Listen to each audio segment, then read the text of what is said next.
Parliament ఎన్నికల్లో BRS పార్టీని గెలిపించాలని పెద్దపల్లి జిల్లా మాజీ మంత్రి నిరంజన్ రెడ్డి అన్నారు. తెలంగాణ రాష్ట్రం ఇతర రాష్ట్రాలకు ఆదర్శంగా నిలిపిన ఘనత బీఆర్ఎస్ పార్టీదేనన్నారు. దుర్మార్గమైన కాంగ్రెస్ బీజేపీ అబద్ధాల ప్రచారం నిరుద్యోగ నోటిఫికేషన్ వల్లే ఓటమి పాలైందన్నారు. తెలంగాణ అభివృద్ధి పక్కకు నెట్టి తమపై అబద్ధాలు ప్రచారం చేశారన్నారు. దక్షిణ రాష్ట్రాలలో ఏ ఒక్క పార్టీ మూడవసారి అధికారంలోకి రాలేదు, కానీ మనం వచ్చే అవకాశం ఉన్నా ఓటమి జరిగిందని చెప్పారు.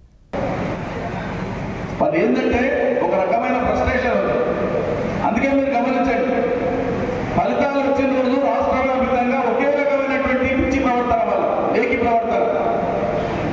ఓడిపోయిన అభ్యర్థుల ఇళ్ల ముందు పటాకులు కాల్చుడు, ఓడిపోయిన ఇళ్ల ముందర అభ్యర్థుల ఇళ్ల ముందర డ్యాన్సులు చేసుడు, వాళ్ళ మీద దాడి చేసుడు, వాళ్ళ శిలాఫలకాలు పలగొట్టుడు, అన్ని నియోజకవర్గాల రాష్ట్ర వ్యాప్తంగా కూడా పలుకున్నట్టు ఒక మానసిక ప్రవృత్తి, వాళ్ళది లేకి మానసిక ప్రవృత్తిని బయటపెట్టుకున్నారు. వాళ్ళు 10 ఏళ్ళు అధికారులు లేకపోయేటప్పటికీ అంతకుముందు 5 ఏళ్ళు ఉన్నారు. 89 నుంచి 94 వరకు మధ్యలో గ్యాప్.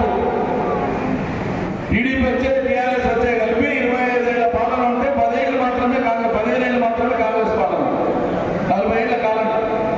కాబట్టి కాంగ్రెస్ పార్టీ ఆందోళనలో ఉన్నట్లుంది, కసి మీద ఉంది. మనమేమో ఏకంగా మనదే కదా, సర్పంచ్ మనమే, ఎంపీటీసీ మనమే, ఎంపీపీ మనమే, కౌన్సిలర్ మనమే, డెప్యూటీసీ మనమే, జిల్లా పరిషత్ మనమే, ఎమ్మెల్యేలు మనమే. సభ అనుకున్నాం. ప్రచారానికి తిరిగేటప్పుడు కూడా వందల మనోడు అవతలడు 10 మంది 5 మంది కూడా లేరు, 20 మంది కూడా లేరు. వాళ్ళేమో కసి మీద పనిచేసి మనోడేమో గెలుస్తాడే, గెలిచారు ఎట్లా గెలుస్తాడు, ఇక్కడ గెలవకపోయినా పక్కన నియోజకవర్గం గెలుస్తాడు అని ప్రతి ఒక్కడు అనుకున్నాడు.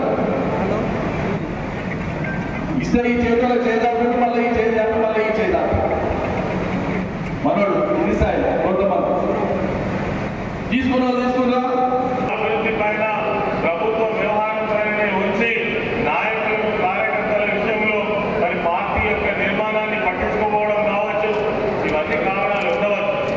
అయినప్పటికీ ఒకసారి ఓటమి అయినంత మాత్రాన పార్టీ యొక్క శక్తి కానీ పార్టీ యొక్క వ్యవహారం దానికి చెదిరిపోదు. ఇలా మనం కొన్ని విషయాలు చూస్తున్నాం.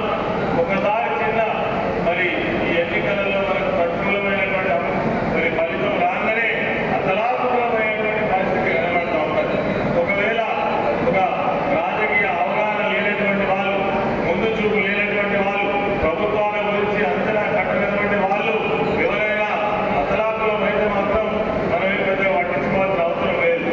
కానీ ఒక ఉద్యమంలో పనిచేసినటువంటి కార్యకర్తలు గతంలో ఇదే ప్రభుత్వాలను చూసి ఇక్కడ ఉన్నటువంటి అభివృద్ధిని ప్రత్యక్షంగా మనం చూసినటువంటి వాళ్ళుగా అప్పటికి ఇప్పటికి పోల్చుకొని చూస్తే తెలంగాణ రాష్ట్రంలో మనం ఎంత